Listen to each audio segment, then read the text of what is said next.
Good morning, this is Chris with Paragon Inspection. I know I've talked a lot about termites in past videos. There's one more thing that I want to stress about termites.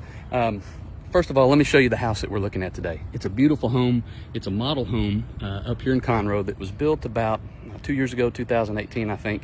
And so it's a really nice place.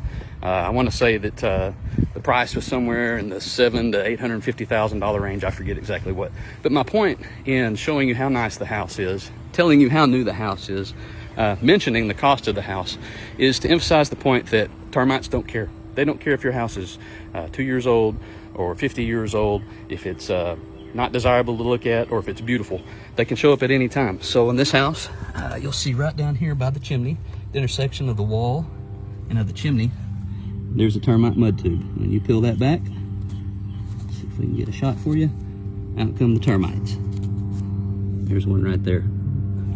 They're very small. I don't know if you can see it in that shot.